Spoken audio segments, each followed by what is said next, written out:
Hello दोस्तों, कैसे हो? आई होप सब ठीक होंगे। मैं लोकेश कुमार फ्रॉम पठानीताल अपने चैनल लोकेश कुमार ब्लॉग्स पे फिर से एक बार और आपका स्वागत करता हूं। तो दोस्तों, आज का ब्लॉग करता हूं मैं अगस्त्य मुनि स्टेशन से स्टार्ट देख सकते हैं आप। ये है अगस्त्य मुनि आश्रम का प्रवेश द्वार। तो ले चलते हैं आपको दोस्तों अगस्त्य मुनि आश्रम में। बने रहे मेरे साथ मेरे चैनल लोकेश कुमार ब्लॉग्स पे। तो सो गाइस, ले चलते हैं आपको मुनि महाराज के आश्रम में। ठीक है दोस्तों, बताता हूँ आपको अगस्त्य मुनि आश्रम के बारे में। तो अगस्त्य मुनि मंदिर भारत के उत्तराखंड राज्य के रुद्रप्रयाग जिले के अगस्त्य मुनि नामक शहर में स्थित है। यह काफ़ी पुराना मंदिर है। तो दोस्तों, दक्षिण भारत का यह एकलौता मंदिर है। तो मुख्य मंदिर में अगस्त्य मुनि कुंड एवं उनके शिष्य भोगाजित की प्रतिमा है। तो दोस्तों, इस मंदिर में अगस्त्य मुनि का कुंड एवं उनके शिष्य भोगाजित की प्रतिमा है। साथ ही महर्षि अगस्त्य के इष्ट देव अगस्त्येश्वर महादेव का मंदिर है। तो दोस्तों, दक्षिण की ओर जाने से पहले जहाँ से वे कभी वापस नहीं आई।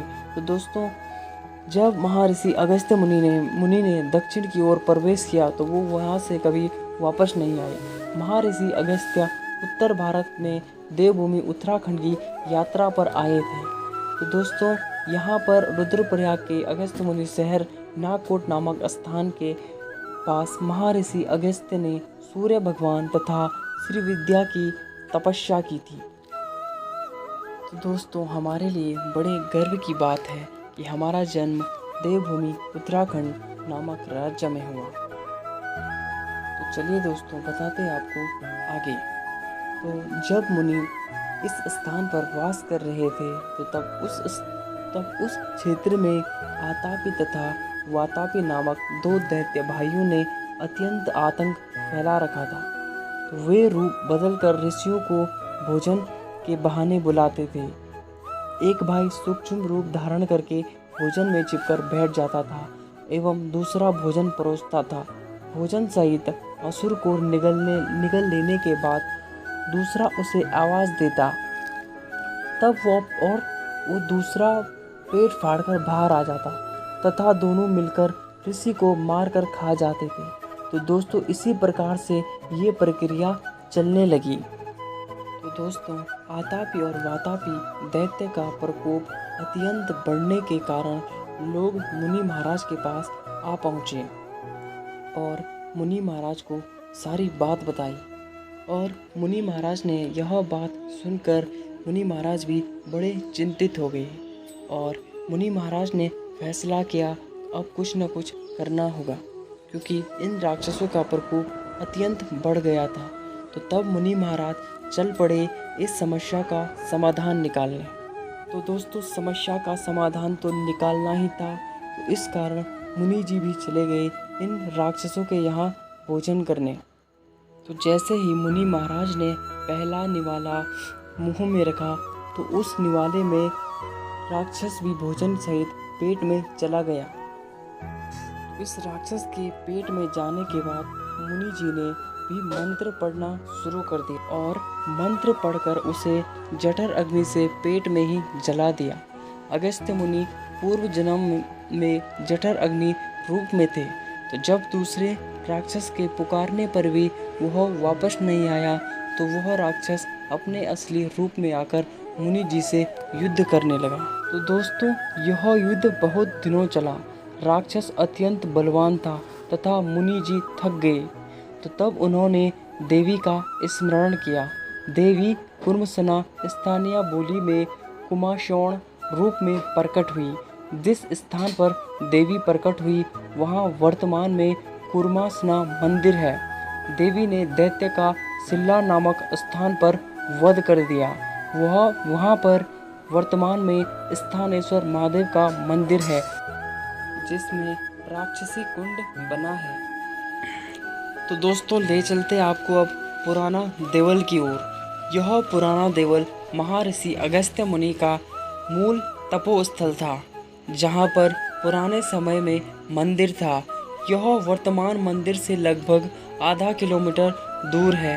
हजारों वर्ष पहले दोस्तों, वहाँ पर एक बाढ़ आई थी और बाढ़ के कारण, जिससे मंदिर बह गया। तो दोस्तों मंदिर बहने के बाद किसी स्थानीय निवासी के सपने में मुनि जी आए और इस नए स्थान पर और बताया कि मैं मुनि देवता इस नए स्थान पर आ गया हूँ। तो नए स्थान पर जहाँ सपने में बताया गया था, वहाँ महर्षि अगस्त्य का कुंड है। तो दोस्तों बाढ़ में महर्षि अगस्त्य मुनि की प्रतिमा का पता तो नहीं चला, पर इसकी जगह महर्षि के अगस्त्य मुनि के शिष्य भोगाजित की तांबे की प्रतिमा कुंड के ठीक साथ में स्थापित की गई। वर्तमान में मुख्य रूप में इस प्रतिमा की मुनि जी के रूप में ही पूजा की जाती है। तो दोस्तों भोगाजित की अष्ट धातु की एक अन्य प्रतिमा है जो यात्रा के समय बाहर ले जाई जाती है। तो दोस्तों ये था अगस्त्य मुनि आश्रम के इतिहास का छोटा सा विवरण। तो आशा करता हूँ आपको वीडियो पसंद आया होगा। तो ठीक है दोस्तों, अब आगे बताएंगे आपको पुजारी जी। मिलाता आपको पुजारी जी से। तो हेलो दोस्तों, जैसे कि मैंने आपको कहा था, मैं ले चलूँगा आपको आज अगस्त्य मुनि महाराज के मंदिर। तो चलिए दोस्तों मिलाते हैं आपको पुजारी जी से। आज के मंदिर में पुजारी जी, तो दोस्तों आपको बताएंगे मंदिर के बारे में, मंदिर का क्या रहस्य है और क्या जितना इनको पता होगा मंदिर के बारे में ये आपको सब बता देंगे। ठीक है दोस्तों, मिलिए पुजारी जी से। यहाँ पे जो है अगस्त्य ऋषि ने तपस्या की और कई 100 सालों तक अगस्त्य ऋषि यहाँ पे तपस्थली रही। बाद में कहते हैं कि एक बार नारद मुनि जो है घूमते घूमते जो है दक्षिण में गए, तो वहाँ उन्होंने विंध्याचल से कहा कि सभी लोग हिमालय की पूजा करते हैं, आपकी नहीं करते हैं। तो विंध्याचल ने कारण पूछा, तो अगस्त्य ऋषि ने कहा कि हिमालय बड़ा है इसलिए हिमालय की पूजा होती है। और अगस्त्य ऋषि का शिष्य था विंध्याचल। तो विंध्याचल इतना बढ़ गया कि एक तरफ सूर्य का प्रकाश हो गया और एक तरफ अंधकार होने लग गया। तो तब देवता लोग जो है चिंतित होने लगे कि भाई एक तरफ अंधकार हो गया, एक तरफ प्रकाश। फिर देवता लोग जो है यहाँ अगस्त्य ऋषि के पास आए। अगस्त्य ऋषि से कहा कि आपका शिष्य इस प्रकार से बढ़ रहा है, एक तरफ अंधकार हो गया, एक तरफ प्रकाश। तो तब अगस्त्य ऋषि यहाँ से फिर दक्षिण की ओर गए। रास्ते में उनके शिष्य विंध्याचल ने उनको झुकर के प्रणाम किया। तो अगस्त्य ऋषि ने कहा जब तक मैं लौट के नहीं आया तब तक इसी प्रकार से झुके रहना। तो यहाँ अगस्त्य ऋषि ने जो है तपस्या की, ये तपस्थली रही। उन्हीं के नाम से यहाँ का नाम जो है अगस्त्य मुनि पड़ा। तो दोस्तों जैसे कि आपको भी पता चल गया होगा कि ये महर्षि अगस्त्य मुनि की तपोभूमि है। तो दोस्तों हम जी का धन्यवाद करते हैं। ठीक है, मिलेंगे आपको आज आपको अगस्त्य मुनि महाराज जी के दर्शन भी करा दिए और आज आपको अगस्त्य मुनि महाराज जी के दर्शन भी करा दिए और बताया और पुजारी जी से मिलवाए हमने आपको। और पुजारी जी ने हमको अगस्त्य मुनि महाराज के बारे में काफ़ी अच्छी बातें और काफ़ी बेहतरीन बातें बताई। तो दोस्तों आप भी जान गए होंगे अगस्त्य मुनि महाराज का रहस्य और इनके बारे में। तो ठीक है दोस्तों, मिलते हैं नेक्स्ट ब्लॉग में।